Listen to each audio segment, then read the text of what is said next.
Tentang ya. Soalnya di Lembang. Tembak. Bikin biogas. Bikin kulkas. Biogas. Kenyambung kan?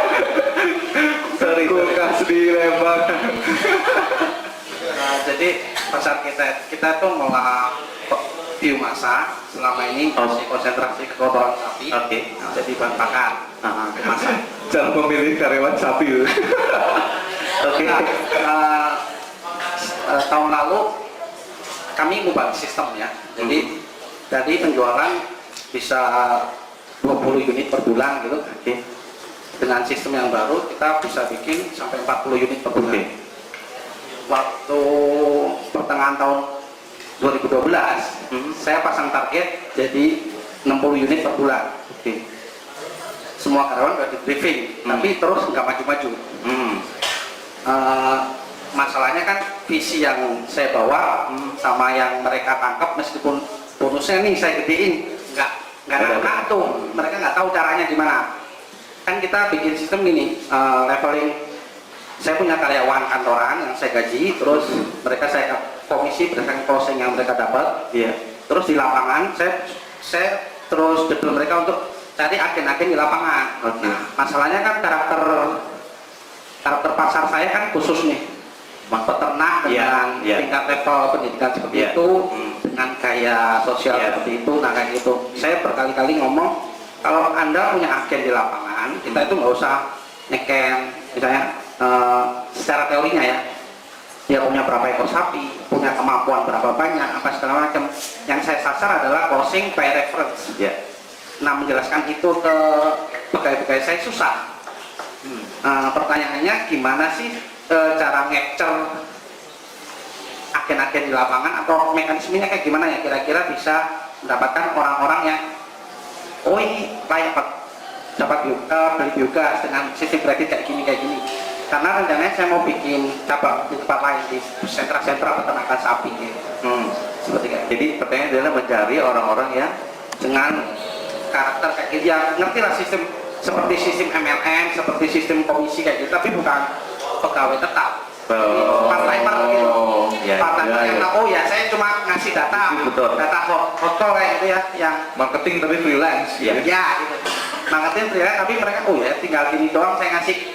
Oh ini siap-siap, lama-lama closing semua saya kasih 500.000 gitu. Mereka nyantai kan, ABG juga bisa gitu. Saya mau gitu, tapi artinya bagaimana? Jadi pengen mendapatkan orang-orang kayak gitu, di mana nyarinya, apa yang cari gitu, seleksinya gimana ya? Oke. Atau itu nyari buat yang jual gasnya atau buat yang beli kotoran? jadi bisnis saya bikin kayak rumah gitu ya. Saya bikin rumah, terus nyari orang yang beli rumah. Saya bikin konstruksi biogas yang diisi oleh peternak setiap hari.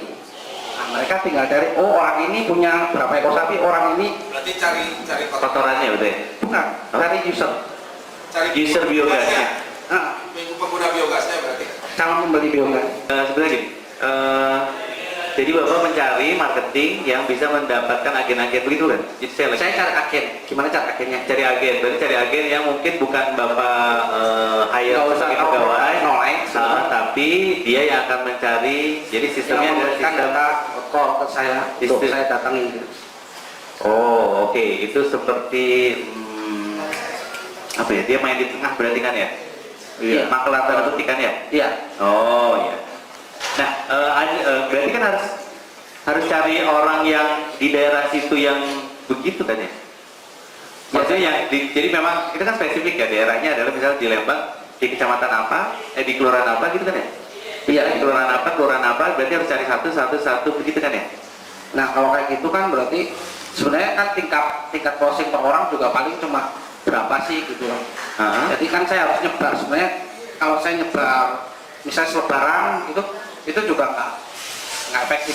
Pak, boleh cerita nggak sedikit nih biar kita tahu semua teknologi biogas? Kita ada cerita konstruksinya seperti apa? Oh ya, biogas itu gas hasil fermentasi dari biomasa. Biomasa itu massa organik gitu. Jadi semua massa organik bisa masuk. Jadi kita bikin alatnya. Alatnya seperti apa tuh?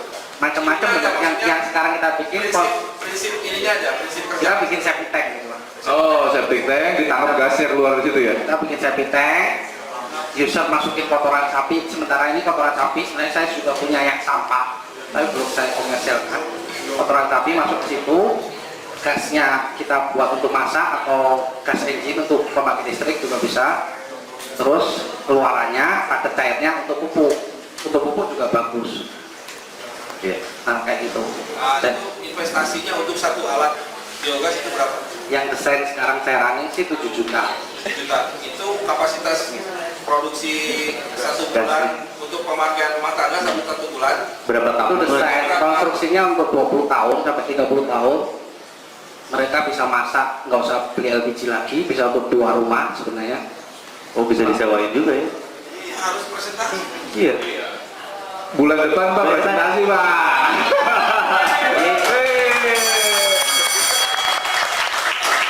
Jadi maksudnya ini, Iya. itu konstruksinya instalasinya mengganggu ini nggak mengganggu lingkungan nggak? Maksudnya Enggak, justru besarnya seperti apa, sebesar apa gitu. biogas ini kan sebenarnya kita sudah ketinggalan. Sekali lagi di negara-negara lain juga sudah pakai. Di Indonesia belum kan Pak? Bukan belum terhambat. populer. Nah, di Cina aja udah 50 juta unit dan mereka lagi investasi besar-besaran untuk bikin kayak gitu. Karena kalau banyak rakyat pakai gitu kan berarti energinya mandiri kan, nggak ada subsidi, nggak usah konsumsi. Nggak bisa dibikin kayak tabung gitu Pak. Misalnya Secara teknologi sih masih mahal, Pak. kalau misalnya memang menjanjikan, ya Iya, tapi kalah kita head to head sama Pertamina itu. iya. Ya, makanya saya masih nyasar itu dulu atau sampah juga belum karena memang masalah politis sih. Iya. Oke, tepuk tangan dulu, tepuk tangan. Nanti saya kasih nomor teleponnya Pak Ujang Pak. Ya, mudah-mudahan bisa ngobrol. Kayaknya nanti Pak Yono bulan depan ditunggu ya Mas Bene buat Iya. presentasi di Unjuk Ide ya. Siap. Karena nanti siapa tahu ada dari teman-teman di sini yang hadir ya Pak ya. Kan kebanyakan mahasiswa mereka kayak butuh untuk ini dia saya yang saya ini. Nah, inspiring. Siapa tahu jodoh itu bisa ketemu sama mereka. Ya, Siapa tahu kadang-kadang bisa berlanjut kan di proyeknya kerjaan dan anak, kadang-kadang yang sekolahnya bisnis itu proyeknya kan ngejual ya. betul. anak SBM. Anak Nah, SBM tuh. bisa Ada dipakai SBM kan? Pak. Ada beberapa, jadi Ada beberapa, kalau Pak. misalnya ini mungkin start awalnya Bapak silakan untuk presentasi dulu, bikin seperti apa, karena masih awam ya, kita Ya kita nggak belum tahu gitu ya, tapi sebenarnya sih kalau untuk orang-orang yang mau berpikir sedikit mah ada nggak susah-susah kudu namanya kalau saya bilang mah. itu menarik. Bagaimana kan menarik ya itu? Menarik. Menarik. Jadi semua rumah nggak usah dia bikin septic tank. Salah satu cara untuk didengar orang adalah bedain stage antara dia sama antara kita sama orang lain. Jadi gini, ini stage. Saya kan nggak lebih pintar dari teman-teman sebenarnya. Cuman karena saya di stage, seakan-akan saya kalau ngomong bener terus kan gitu. Nah, padahal ditipu terus. Apa nggak bohong dari tadi? Kalau kita ngomong di koran, kalau kita masuk itu stage gitu. Itu berpengaruh sekali pada orang-orang, karyawan, publik gitu kan ya. Sekarang siapa lagi yang mau sharing tentang pengalamannya mungkin di Tuh, bidang Ridla tadi nunjuk duluan tuh. Ridla ya? Oke silakan Nek Ridla lanjut ke depan. Nanti habis itu akang yang di belakangnya Ridla ya, yang pakai kacamata. Assalamualaikum. Waalaikumsalam. Mau nanya, kalau misalnya kayak ada beberapa temanku dan mungkin yang baru startup gitu ya, mereka tuh bingung gitu kan, dananya sangat terbatas. Sedangkan mereka tuh pengen hire orang yang dalam tanda kutip profesional dengan gaji ya.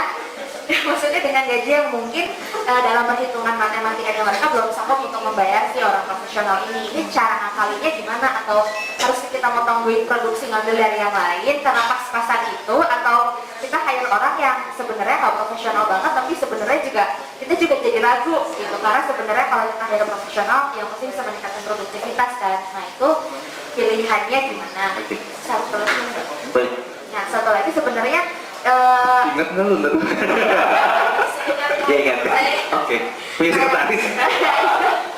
Nah yang kedua sebenarnya kalau misalnya kita mau bikin usaha gitu kan, sebenarnya kita kan melihat potensi dari orang-orang terdekat, salah satunya adalah keluarga atau saudara. Tapi kadang-kadang kalau kita kerja sama dengan saudara atau keluarga itu suka jadi bumerang gitu. Betul. Kalau misalnya mereka kinerjanya nggak bagus atau kita nggak bagus, kita mau menegur nggak enak gitu. Jadi gimana caranya emang yang baik gitu, orang yang mendingan sama keluarga yang emang udah kita tahu, atau kita buat rules yang jelas, itu gimana baiknya? Oke. Ya. Oke. Baik. Nela kamu dapat ini. Dapat kerudung, terima kasih. Bantu bukan buat Rila. Dari siapa kerudung teh? Oh ya, dari siapa Rila? Punten. Aduh. Dari Nala City Shop. Ini dari Depok ya? Oh ya? Dari Oh, yang bulan lalu di sini. Oke. Dari sini. Yang menggerakkan orang-orang Betul. ini. Sakit apa? Lupus. Lepra ya? Lepra ya? Lepra. Itu berarti proyek sosial bisa.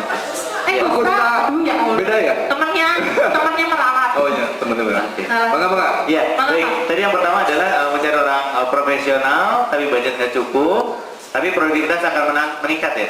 Harusnya sih gitu. Oh harusnya, baru harusnya. Oke, yang kedua Kasusnya bisa spesifik nggak?